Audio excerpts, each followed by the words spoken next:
The moon was a perfect, insolent pearl hanging in the black velvet sky, and King Lucian of the Northern Crest Pack felt its power thrumming in his very bones. Below him, in the manicured courtyard of the ridiculously opulent brownstone he called his den, his most trusted warriors stood in a sacred circle.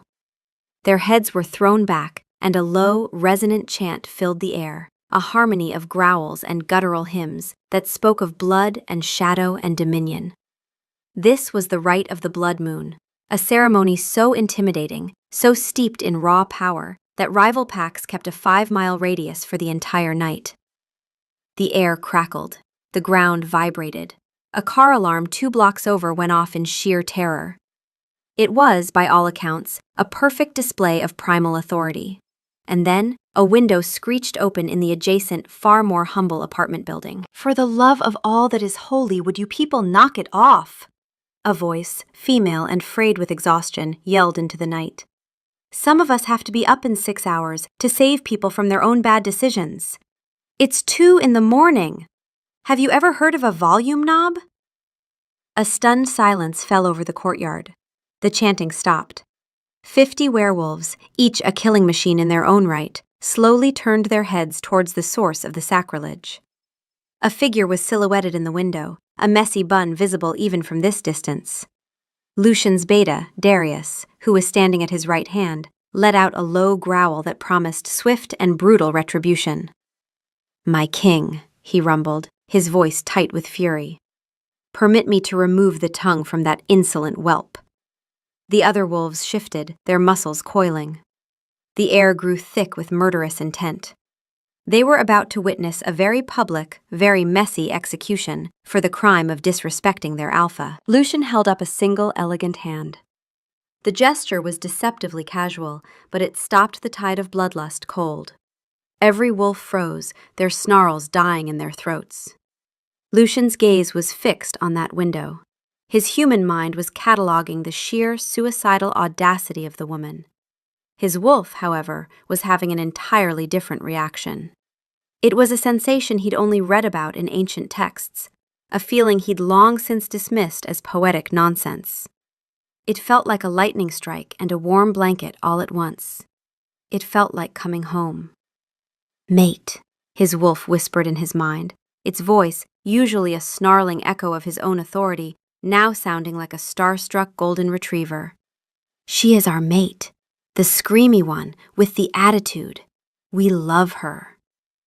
Lucian's composure, forged over 3 centuries of war and diplomacy, very nearly cracked. While his pack was ready to tear the woman limb from limb, his wolf was currently doing the mental equivalent of rolling on its back and exposing its belly. And then, as if to punctuate the absolute absurdity of the moment, something came flying out of the window. It tumbled through the air in a lazy arc, a dark, lumpy shape against the moonlight, before landing with a soft, ignominious thwump in the center of the sacred circle. It was a boot. A scuffed, mud-caked, exhausted-looking woman's work boot. The pack stared at it as if it were a live grenade. Darius looked from the boot to Lucian, his expression a perfect mask of bewildered horror. She threw her footwear at us," another wolf whispered, aghast. Lucian didn't hear him. He was too busy listening to the frantic, delighted howling of his inner wolf. "She gave us a gift. It smells of her, and tired feet. It is the greatest treasure in all the kingdoms. We must have her. Now! Go get her!" He took a deep, steadying breath, the scent of antiseptic, cheap coffee, and pure, unadulterated female exhaustion hitting his senses like a physical blow. It was the most intoxicating thing he had ever smelled in his long, long life. He looked at the boot, then back up at the window, which had just been slammed shut. A slow smile, the first genuine one he'd felt in decades, spread across his face. This was going to be interesting. His pack thought they were about to witness a punishment. Lucian knew, with a sudden, bone-deep certainty, that he was about to begin a courtship. The most important courtship of his existence. And it had started with a thrown boot. The moon goddess, it seemed, had a truly bizarre sense of humor. Lucian's hand remained in the air, a silent, unbreachable wall against the pack's simmering rage. Every instinct in their lupine bodies screamed for violence. An outsider, a mere human, had not only interrupted the rite of the blood moon, but had assaulted their alpha king with a shoe. It was an offense so profound, so utterly unthinkable, that their minds struggled to even process it. Darius took a half step forward, his voice a low, dangerous rumble. "Lucian, this cannot stand. The honor of the pack, your honor, is perfectly intact, Darius," Lucian said, his voice smooth as polished obsidian. He finally lowered his hand and began walking toward the boot, his movements fluid and deliberate. He crouched, his expensive, hand-tailored trousers brushing against the sacred chalk lines of the circle without a care. His wolf was practically vibrating with joy. "Pick it up. Smell it again. It is a trophy. Our first trophy from our mate." Lucian fought the urge to roll his eyes. He was the supreme alpha of the Northern Alliance, a monarch whose name made lesser alphas tremble. And his inner beast had the emotional maturity of a puppy that had just discovered squeaky toys. He picked up the boot, holding it with a reverence that baffled his followers. It was a simple thing, worn and practical. A nurse's shoe, he realized, noting the non-slip sole and the faint, almost imperceptible splatter of something he sincerely hoped was not bodily fluid. "Disperse," he commanded, his voice leaving no room for argument. "The rite is concluded for tonight." A murmur of protest rippled through the pack, but one sharp glance from Lucian silenced it instantly. They bowed their heads in submission, their confusion warring with centuries of ingrained obedience, and began to file out of the courtyard, melting back into the shadows of the city. Only Darius remained, his arms crossed over his massive chest, his jaw tight. "You cannot be serious," Darius said, his disbelief palpable. "You are letting this go? A human just declared war on us with her footwear." "It was not a declaration of war," Lucian corrected, a strange lightness in his tone. He turned the boot over in his hands. It was a plea for quiet. His wolf preened. "She pleads to us. We are her king already." "She called us you people," Darius hissed, "and she insulted the sacred chant." "She works nights," Lucian mused, his gaze drifting back to the dark window on the third floor. "She's a nurse. She must be exhausted. The chanting, it can be rather loud." Darius stared at him, utterly flummoxed. "We are werewolves, Lucian. We are supposed to be loud. It's part of the whole terrifying primal force aesthetic we've been cultivating for 1,000 years. Lucian wasn't listening. He was inhaling the scent from the boot again, faint perfume, hospital soap, and the unique, indescribable fragrance that was purely her. His mate. "She requires rest," he stated, as if this were a matter of grave international importance. "Her sleep must be protected." Darius blinked. "Her sleep?" "From this moment forward," Lucian declared, his voice ringing with the same authority he used to command armies, "there will be absolute silence around this building between the hours of 8 a.m. and 4 p.m. No pack business, no training, no chanting." He looked at Darius sternly. "Inform the elders, post guards, not to watch her, but to enforce the silence. Her tranquility is now a matter of pack security." Darius just stood there for a long moment, his mouth slightly agape. He had seen Lucian command legions, negotiate treaties with ancient vampires, and face down rogue alphas without flinching. But this was new. "You've lost your mind," Darius finally whispered, the words a mix of awe and horror. "The mate bond has finally hit you, and it has completely broken your brain. She threw a boot at your head, and you're rearranging pack law around her nap time?" Lucian just smiled, a secretive, infuriatingly pleased expression on his face. He tucked the boot carefully under his arm. "Go, Darius, see to it." As his beta turned to leave, shaking his head in despair, Lucian walked to the front of his brownstone, his steps light. He didn't enter. Instead, he leaned against the cold stone of the adjoining building, the one his mate slept in, and tilted his head up towards her window. He couldn't see her, couldn't hear her, but he could feel her presence like a beacon. His wolf settled, a deep, contented purr rumbling in his chest. "We are on guard," it hummed. "Our mate is sleeping. All is right with the world." Lucian stood there for the rest of the night, an unmoving sentinel, the Alpha King reduced to a silent security guard, clutching a single, muddy boot like it was a crown jewel. He had never been happier. Tamsin woke up to the horrifying, gut-wrenching realization that it hadn't been a dream. The memory of her screaming at the weirdly intense goth choir next door, followed by the deeply satisfying, if catastrophically impulsive, act of launching her most comfortable work boot into the darkness, came flooding back with the force of a tidal wave of mortification. "Oh no," she groaned, burying her face in her pillow. "No, no, no." She'd done it. She'd finally snapped. 14 hours on her feet, a code blue in the final 30 minutes, and a triple-shot espresso that had clearly pushed her over the edge from tired to criminally unhinged. She had assaulted the leader of the neighborhood cult. Or LARPers, or whatever they were. The tall, dark, and ridiculously handsome one who always looked like he was brooding about the fall of the Roman Empire. The one who was, technically, her landlord, since he owned the entire block. She peeked through her blinds. The courtyard was empty, thank God. No angry mob with pitchforks and... well, probably not pitchforks. More like artisanal bespoke weapons of vengeance. She had to get to work. Maybe if she was quiet, she could sneak out before anyone saw her. She pulled on her scrubs, grimacing as she realized she only had one of her trusty work boots. She'd have to wear her backup sneakers, the ones that pinched her left pinky toe. It was a punishment from the universe for her lack of self-control. "Serves you right, Tamsin," her brain supplied helpfully. "Yelling at people is not a recognized form of noise complaint." She crept down the 3 flights of stairs, her every footstep echoing like a gunshot in the silent building. She reached the lobby, took a deep breath, and pushed the heavy front door open, ready to sprint to her car. She stopped dead. He was there. The brooding landlord.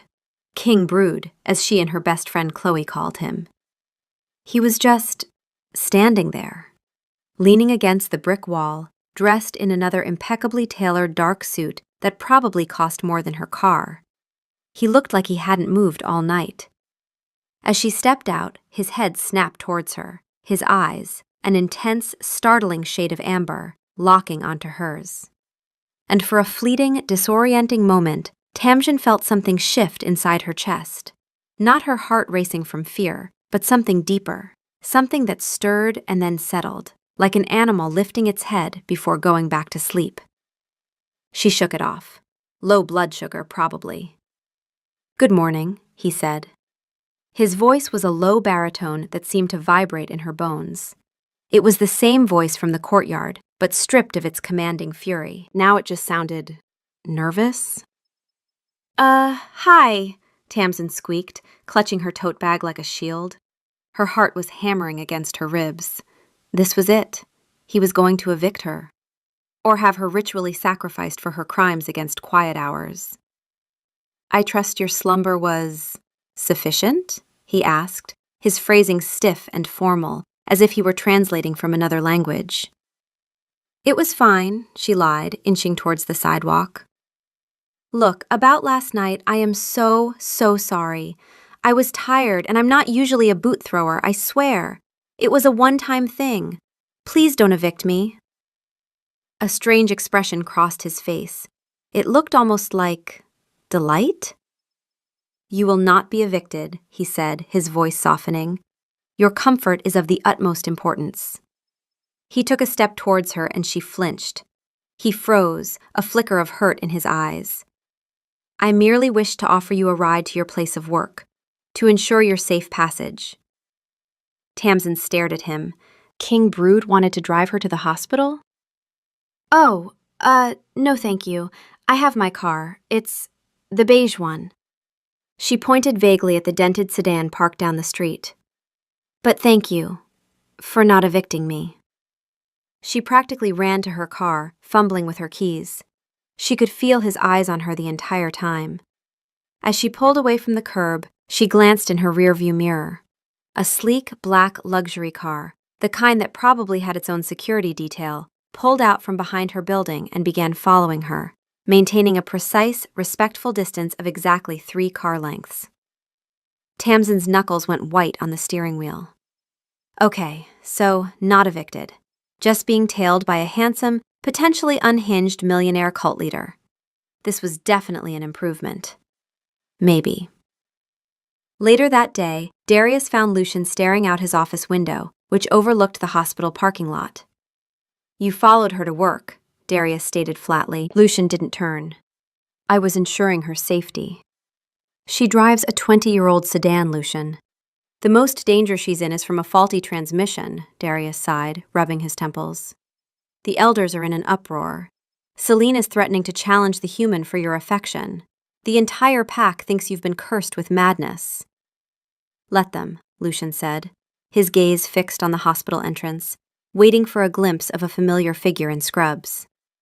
Tamsin slept for 6 hours and 43 minutes. I timed it. It's not enough.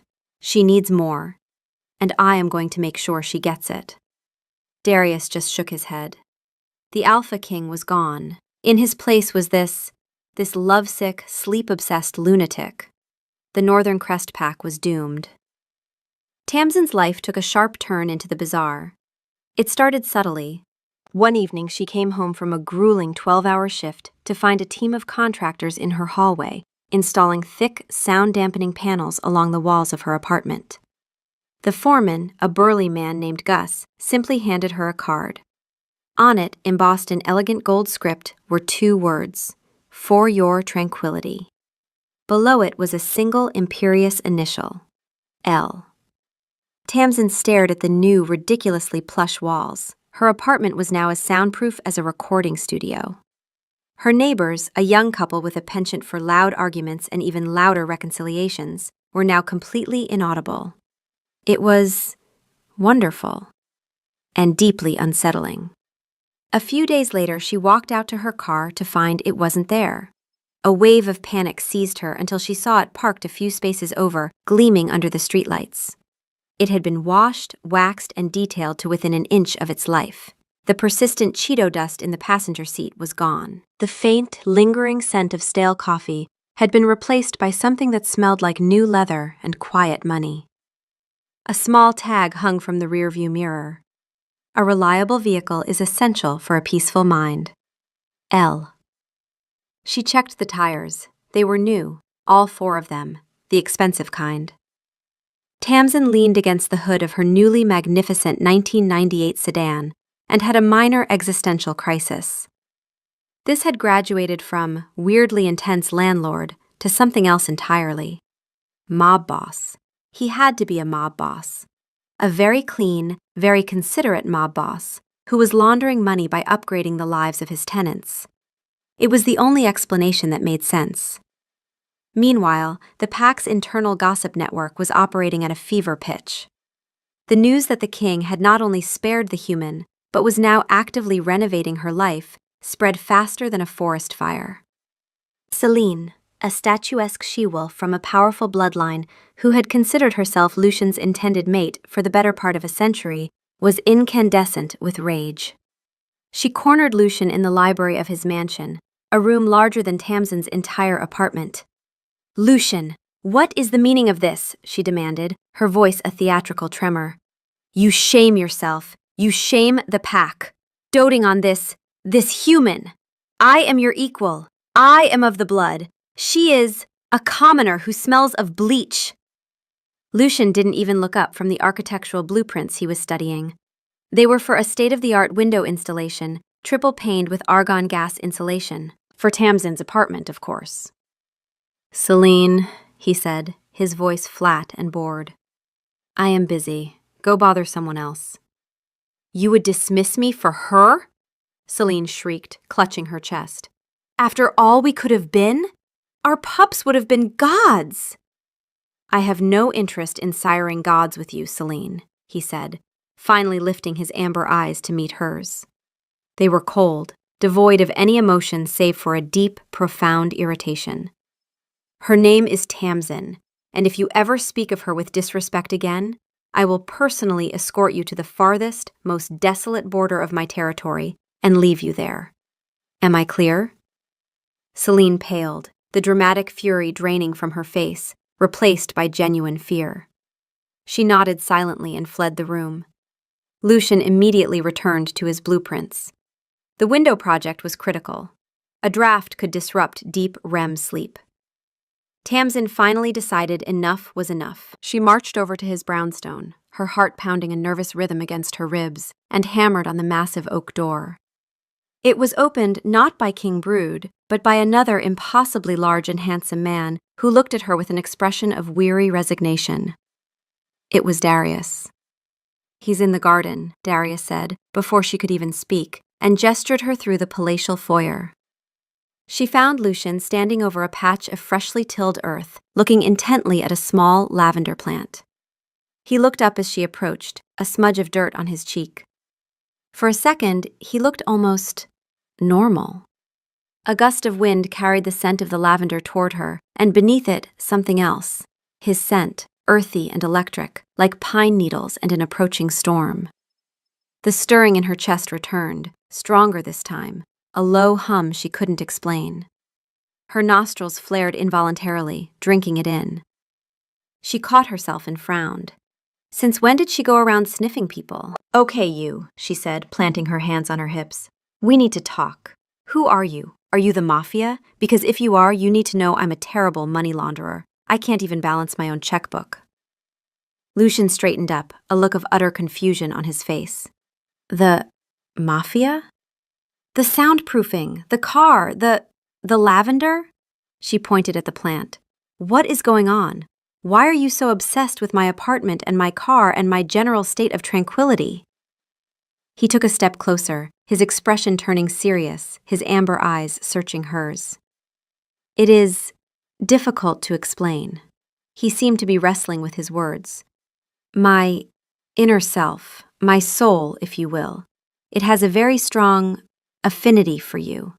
When you are distressed, it is agitated. When you are at peace, it is calm. Tamsin stared at him. He was trying to explain his bizarre behavior by saying his soul had a crush on her. It was, without a doubt, the weirdest, most strangely poetic pickup line she had ever heard in her life. A slow blush crept up her neck. Oh, she said softly. Oh, you're hitting on me. He looked startled, then a faint flush appeared on his own cheeks. Is that what this is? I was not certain. My wolf was simply insistent that your environment be optimized for contentment. His wolf? Tamsin's brain snagged on the word. Weird pet name for his soul? A metaphor? Before she could ask, he took another step, his proximity sending a jolt of electricity through her. Tamsin, he said, his voice dropping to a low murmur. I would very much like to optimize your contentment, personally. And just like that, Tamsin, the exhausted, cynical nurse, found herself completely and utterly flustered by a man who spoke in home renovation metaphors and might be a high-ranking member of organized crime. Her life was officially a soap opera. The emergency department at St. Jude's Hospital was its own special circle of hell. A chaotic ballet of beeping machines, frantic footsteps, and the low hum of human misery. Tamsin thrived in it. She moved through the chaos with a practiced grace, a calm port in the storm. Her job was her calling, the one place where her life, messy and complicated as it was, made a kind of sense. The only thing that consistently threatened to break her spirit was her unit manager, Mr. Henderson. Mr. Henderson was a small man with a small mind and a tyrannical grip on his small kingdom. He was a petty despot of the break room, a dictator of the duty roster.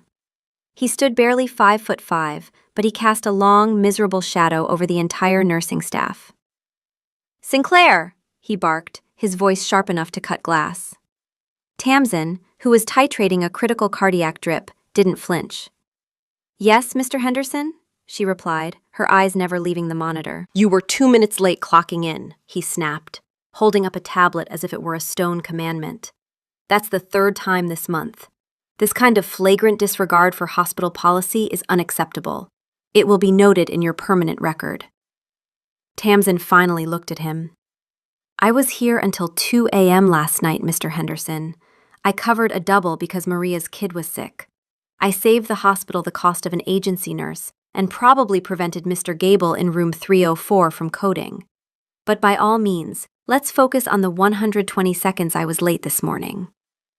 Henderson's face turned a blotchy red. He hated it when she used logic. Insubordination, also noted, he sputtered, before stalking off to terrorize a junior nurse about the placement of a bedpan. Tamsin sighed and turned back to her patient. It was just another Tuesday. A few hours later, the chaos level ticked up a notch. The automatic doors slid open and Lucian walked in. He wasn't in a suit. He was wearing a simple dark t-shirt and jeans, but he still managed to look more regal than anyone she'd ever seen. He was also holding his left hand, which was wrapped in a ridiculously large and pristine white handkerchief. He walked directly to the triage desk, his eyes scanning the room until they found her. I require medical attention, he announced to the triage nurse, his voice resonating through the waiting area. His gaze, however, was fixed solely on Tamsin. The nurse, a young woman named Brenda, looked at the handkerchief, then at his face, and blushed furiously.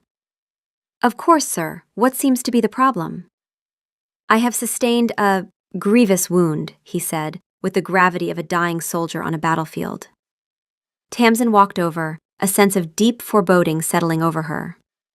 Lucian, what did you do? She asked, her voice low. He held out his hand to her. I was pruning your lavender. The shears slipped. With the utmost care, she unwrapped the handkerchief. On the pad of his index finger was a tiny, almost invisible paper cut. It had already stopped bleeding.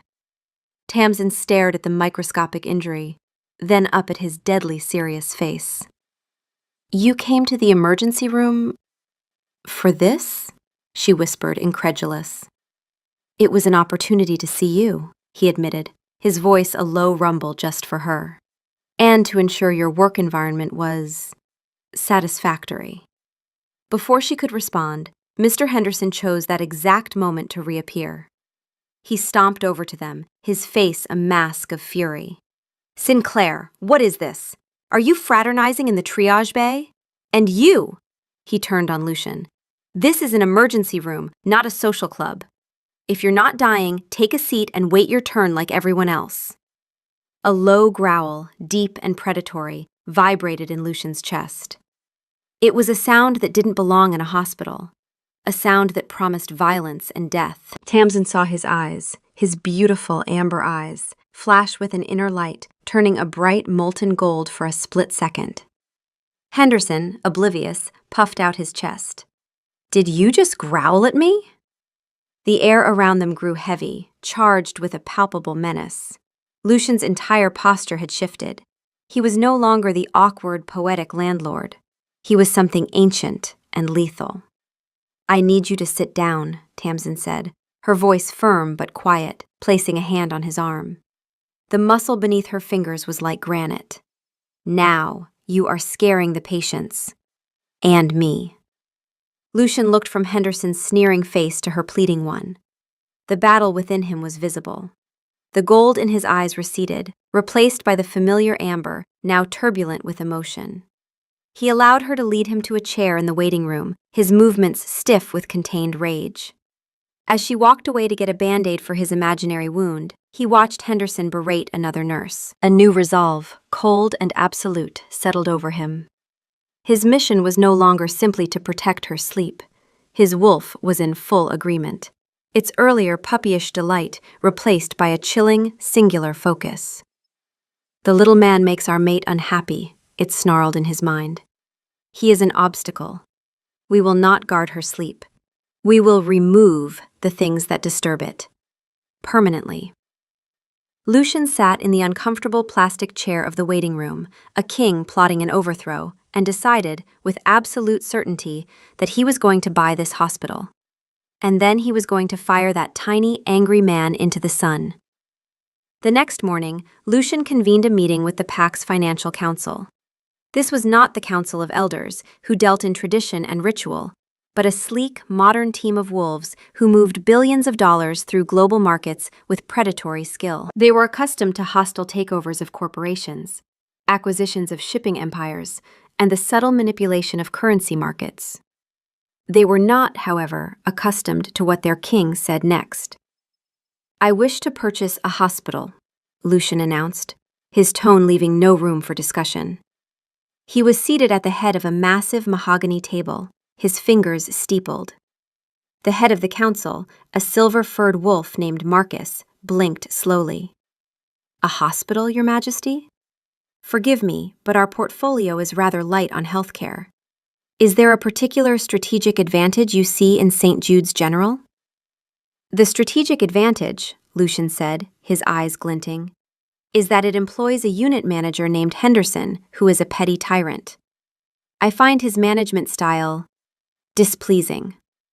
I intend to rectify the situation by owning his entire professional world and then terminating his employment with extreme prejudice." The room was silent. The team of financial assassins exchanged bewildered looks. Darius, who Lucian had insisted be present, dropped his head into his hands and groaned softly. "My king," Marcus said, choosing his words with extreme care. "With all due respect, firing a single middle manager is not typically a sound reason for a 9-figure acquisition.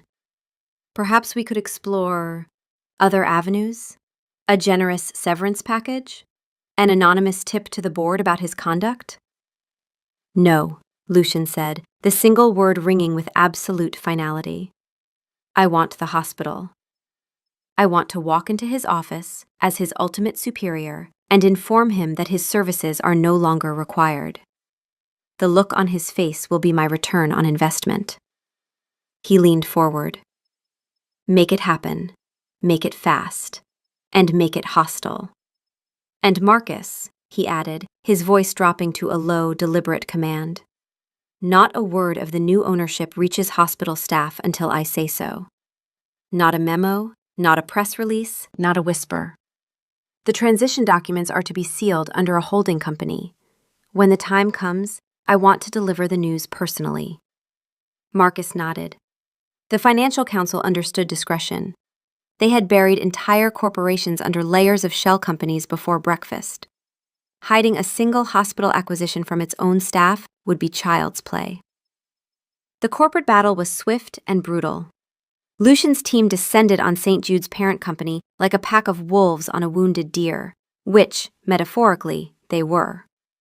Lucian himself attended a board meeting. He didn't say a word. He simply sat at the end of the table, his sheer presence radiating an aura of such intense, predatory authority that the CEO started sweating through his suit.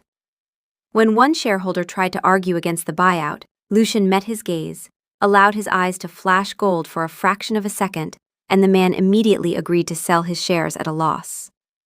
The deal was done in a week. Every board member and outgoing executive signed ironclad non-disclosure agreements as a condition of their golden parachutes. As far as the staff of St. Jude's knew, nothing had changed.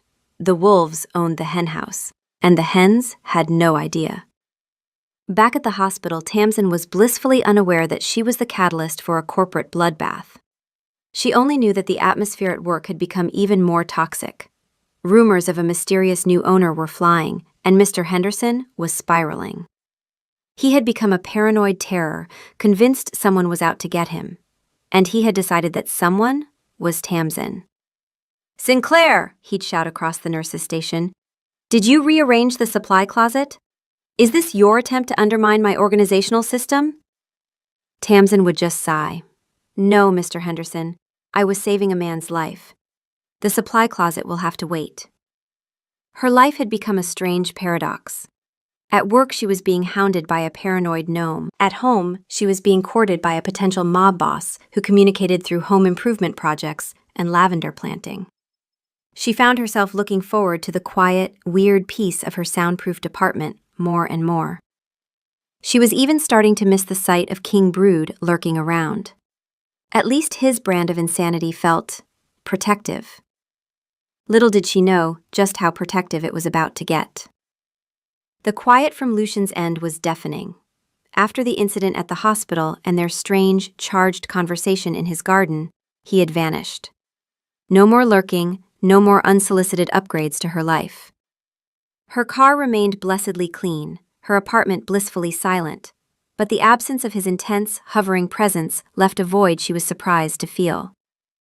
Tamsin found herself looking for his sleek black car on her way to work, scanning the windows of his imposing brownstone as she came home. Nothing. It was what she should have wanted, a return to normalcy, but normalcy now felt bland, lacking in a certain homicidal but sweet and definitely a mob boss sort of charm. She was starting to worry that she'd scared him off with her accusations. Maybe he'd decided she was too much trouble and had moved on to serenading another tenant with structural improvements. The thought left a sour taste in her mouth. One night, walking home after a late shift, Tamsin paused under a streetlight and tilted her face up to the sky. The moon was nearly full, a swollen disk of silver hanging low over the rooftops. She stared at it, and a strange, aching pull tugged at something behind her ribs, an almost magnetic yearning she couldn't name.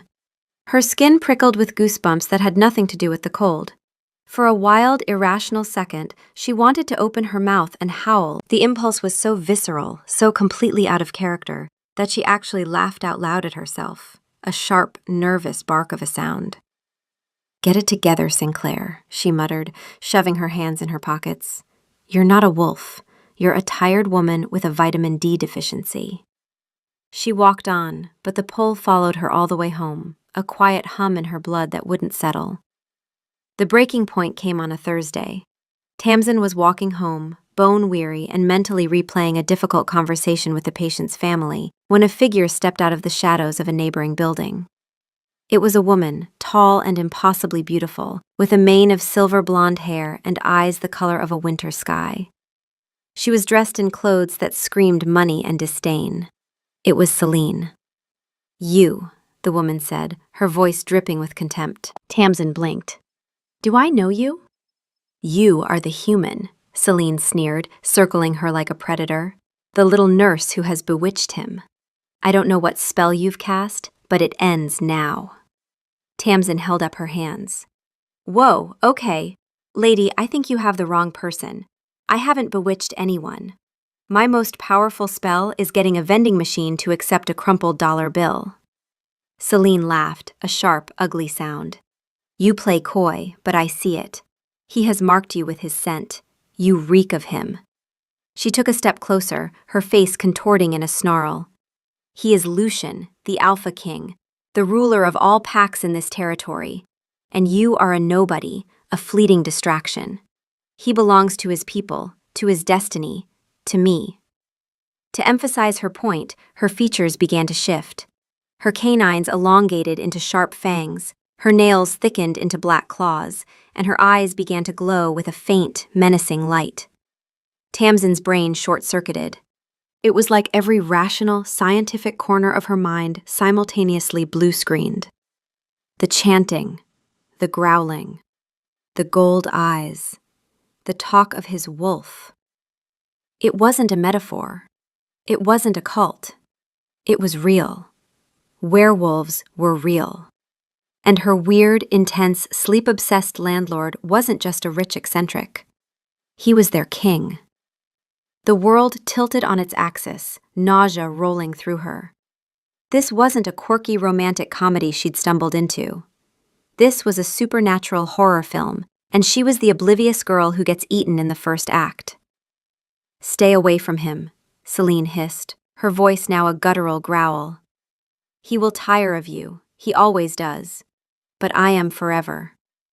With one last hateful glare, Celine's features smoothed back to normal, and she stalked off into the night, leaving Tamsin standing frozen on the sidewalk, her heart hammering a frantic, terrified rhythm.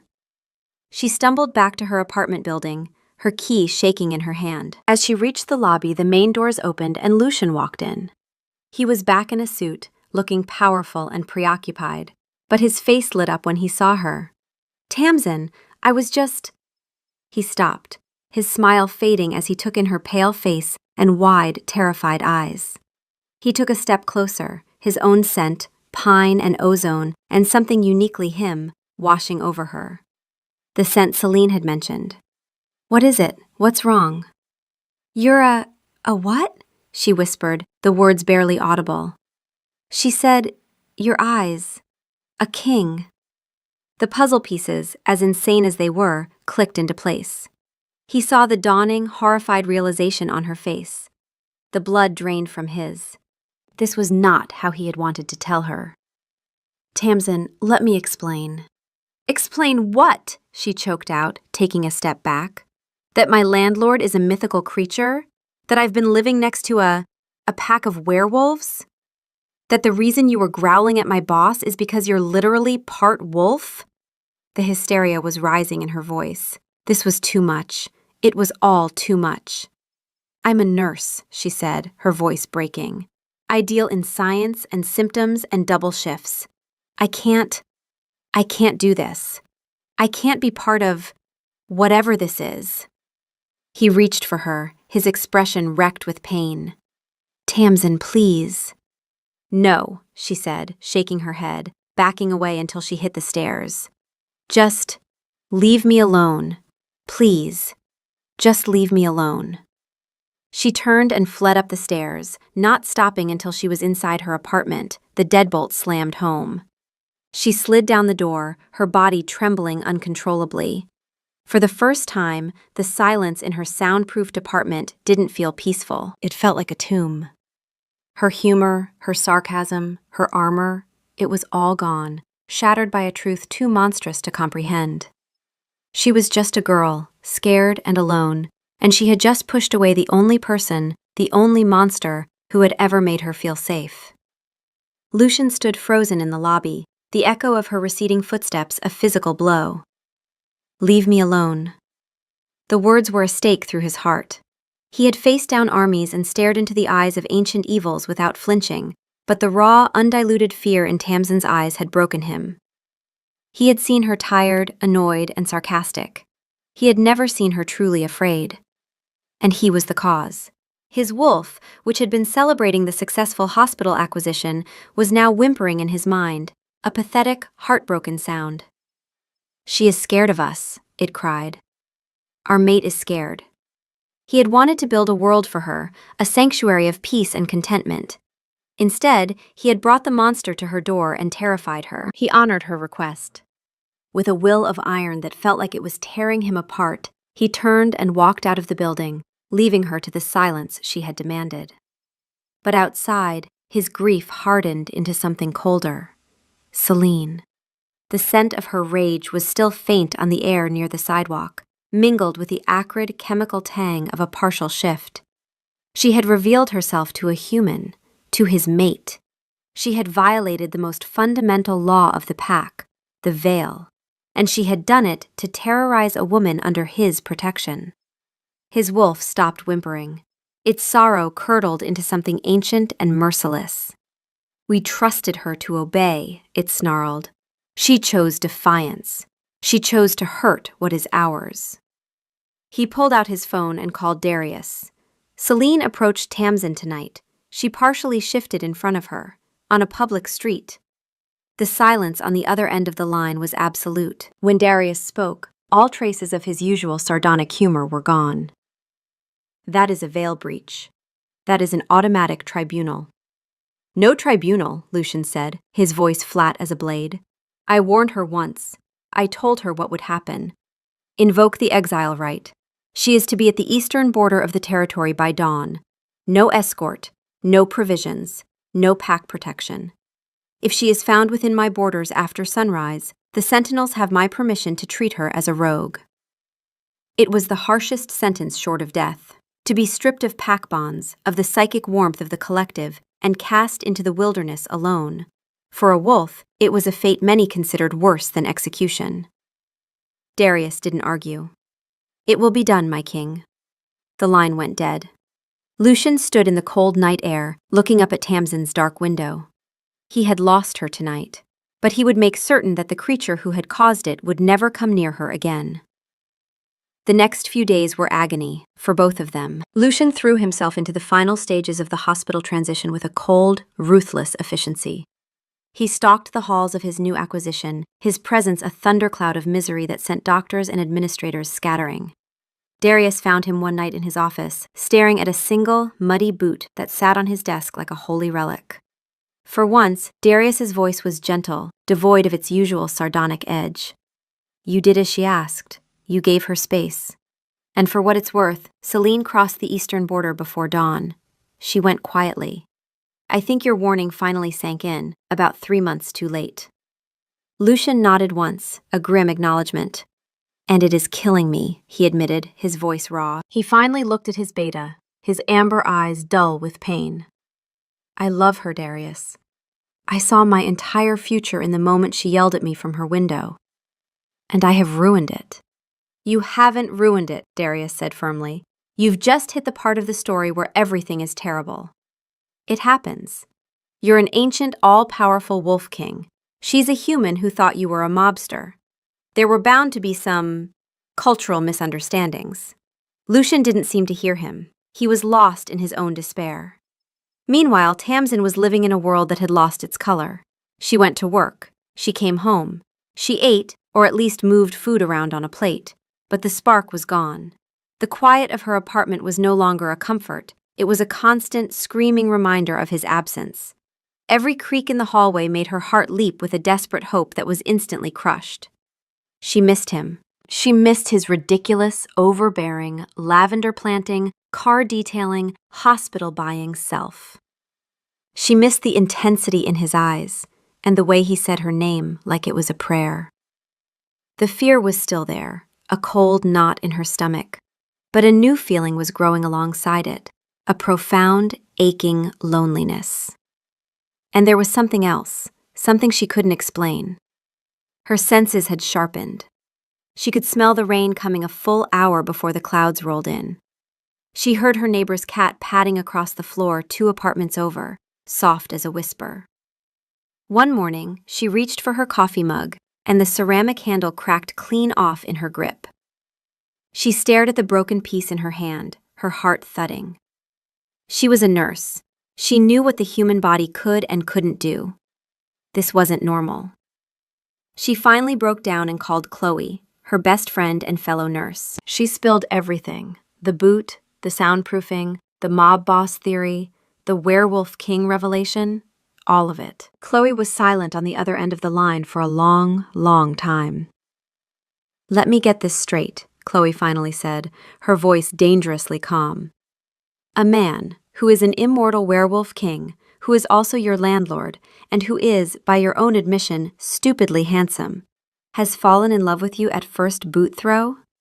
He has proceeded to soundproof your apartment, detail your car, and has now purchased the entire hospital where we work, presumably to fire Henderson, the single greatest source of misery in your professional life. And you told this magical, wish-granting, handsome wolf king to leave you alone? Hearing it all laid out like that, it sounded different. He's a werewolf, Chloe, Tamsin cried. He has fangs. His friend turned into a monster on my sidewalk. Details, details, Chloe waved off. Tamsin, honey, for years you've been complaining about being overworked, under-rested, and harassed by Henderson.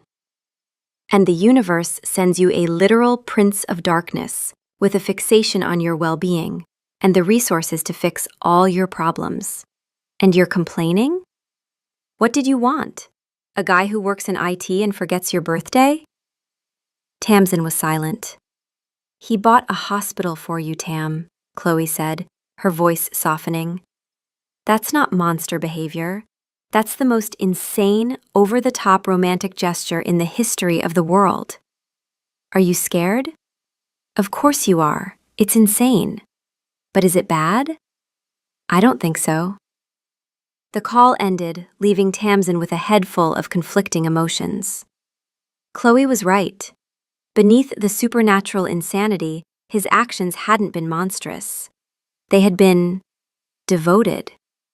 In a completely deranged, all-powerful monarch sort of way. A tiny seed of hope began to sprout in the barren landscape of her heart. Maybe it wasn't too late. The final nail in Mr. Henderson's professional coffin was one he hammered himself. High on his own paranoia and convinced the mysterious new ownership was a plot against him, he decided to make an example of Tamsin. He cornered her at the end of her shift, a malicious glint in his eyes. "Sinclair," he said with oily satisfaction. "Change of plans. The night shift charge nurse for the isolation ward just called out sick. You'll be covering it." Tamsin's blood ran cold. The isolation ward was where they put the most contagious, most critical patients. It was notoriously understaffed on a good day. "By myself?" she asked, her voice trembling slightly.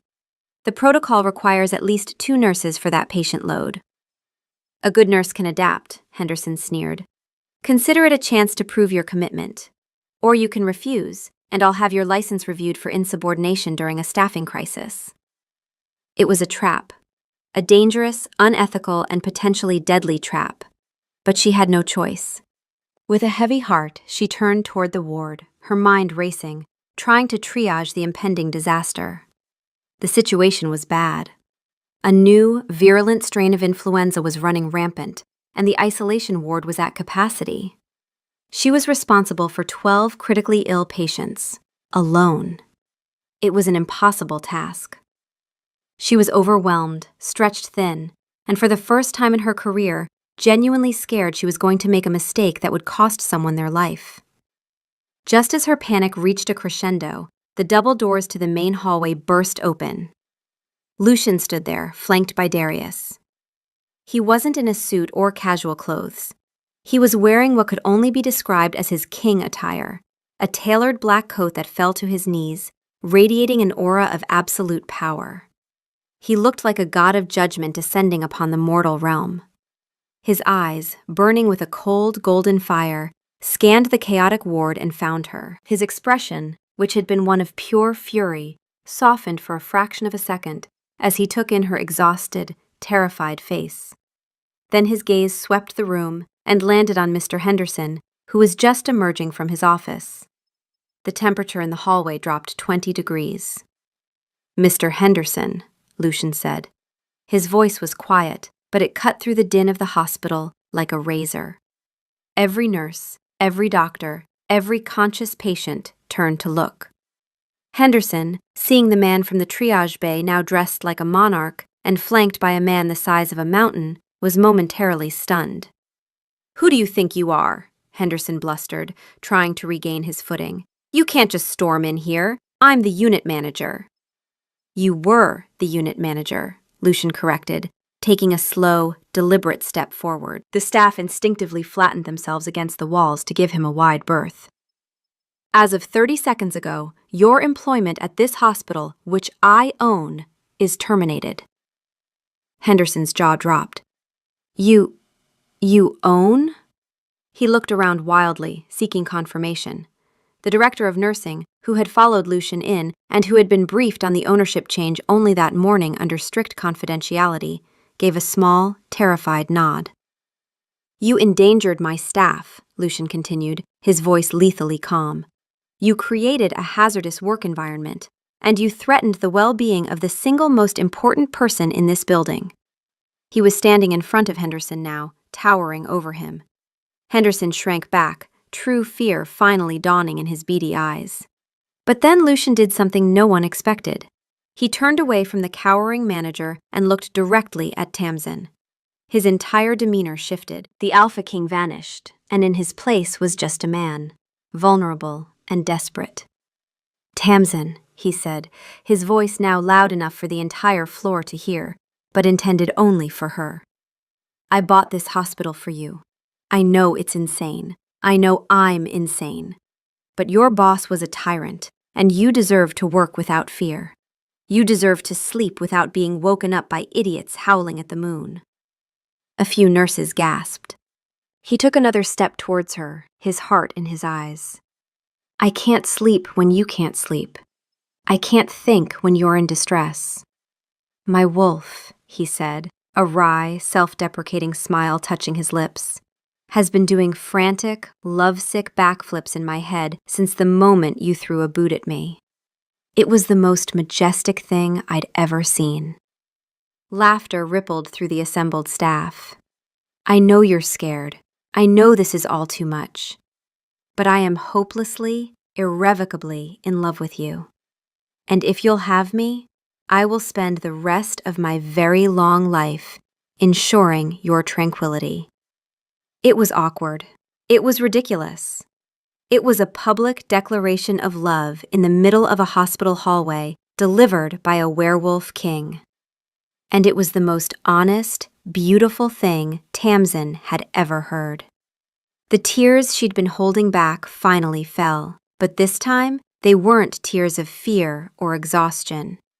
She was laughing, a wet, choked sound of pure, unadulterated joy. She closed the distance between them and threw her arms around his neck. Tamsin pressed her face into the collar of his ridiculously regal coat, inhaling the scent of him, pine and power and safety. You bought a hospital, she whispered against his neck, her voice thick with tears and laughter. You magnificent, crazy idiot. He wrapped his arms around her, holding her as if she were the most precious, fragile thing in the universe. Was it too much? He murmured into her hair, his voice laced with genuine anxiety. It was absurdly, comically over the top, she said, pulling back to look at him. His amber eyes were shining, all the regal coldness replaced by a warm, hopeful light. It was perfect. And then she kissed him.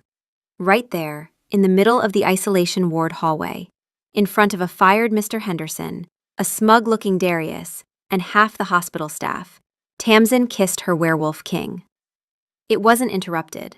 There were no crashing gurneys, no sudden code alerts. For one perfect moment, the chaos of the world seemed to hold its breath. When they finally broke apart, a smattering of applause and a few heartfelt ahs echoed down the hall. Tamsin's face burned, but she couldn't stop smiling.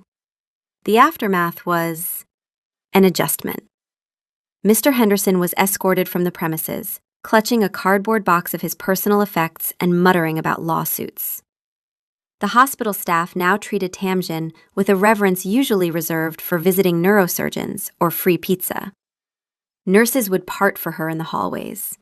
The surly cafeteria lady started giving her extra bacon. It was mortifying. Lucian, true to his word, had a team of top-tier agency nurses on the floor within the hour, and Tamsin was ordered to go home and sleep for no less than 12 hours. An order she happily obeyed. A few weeks later, life had settled into a new kind of normal. A chaotic, wonderful normal. Tamsin came home one day to find Lucian in her kitchen, surrounded by a mountain of suds. He had attempted to do her laundry as a surprise. The machine looked angry, he explained, looking utterly bewildered as bubbles oozed from the front-loading door. So I added more of the calming blue liquid. It did not seem to help. Tamsin spent the next hour teaching an ancient, all-powerful monarch how to use a fabric softener sheet. Her official introduction to the pack was equally absurd. The elders, a council of grim-faced ancient wolves, stared at her with undisguised skepticism. Tamsin, remembering Chloe's advice, just smiled brightly. It's so lovely to meet you all, she'd said. Lucian told me you're like a supernatural homeowners association, so I brought a spreadsheet of suggestions for improving courtyard maintenance and a proposal for a less disruptive chanting schedule. The elders were so stunned they were speechless. Darius had to physically turn away to hide his laughter. No one mentioned Celine. Her name had become a silence in the pack, a cautionary tale whispered among the younger wolves. She had been exiled for a veil breach, stripped of pack bonds and cast beyond the borders.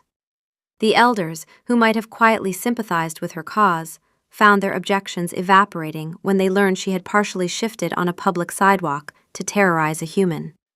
That wasn't romantic rivalry. That was recklessness that endangered them all. Even tradition had its limits.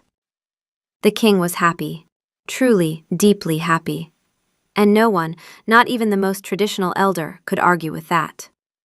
One evening, Tamsin was relaxing on her small balcony, which was now overflowing with lavender plants, while Lucian sat beside her, trying to explain the intricate political alliances between werewolves and the local vampire coven. She was listening, but her mind was wandering. She caught a drift of his scent on the breeze, and the sensation that had been building for weeks, the sharpened senses, the moonlit pull, the broken mug handle, suddenly crystallized. A warm, fluttery feeling bloomed in her chest, brighter and more insistent than ever before. Not a stirring this time. A voice. "Oh, hello," it said, clear as a bell, playful and delighted, sounding suspiciously like a golden retriever who had just discovered the concept of joy. "He smells nice. Can we go roll in the grass with him?" "I think we should roll in the grass with him." Tamsin's eyes went wide. Her hand flew to her chest. She had spent weeks dismissing the signs, the heightened smell, the impossible strength, the ache under the full moon. She was a nurse. She catalogued symptoms for a living, and every single one pointed to a diagnosis that no medical textbook in the world could explain. The dormant wolf gene. She'd heard Lucian mention it once, in passing, when explaining the pack's ancient bloodlines, a recessive trait carried unknowingly by certain human families for generations that could be awakened by the proximity of a true mate bond. She had filed it away as interesting lore, not a personal prognosis. A slow grin, half terrified and half electric with wonder, spread across her face. This was going to be even more interesting than she thought. He must have sensed the shift in her attention because he stopped talking. He simply looked at her, his expression soft. "You're not listening to a word I'm saying, are you?" he asked. Not with annoyance, but with deep affection. "Not a single one," she admitted cheerfully. "I was just thinking that you, the Alpha King, are an absolute disaster at loading a dishwasher." "I provide oversight," he corrected primly. "It is a leadership role."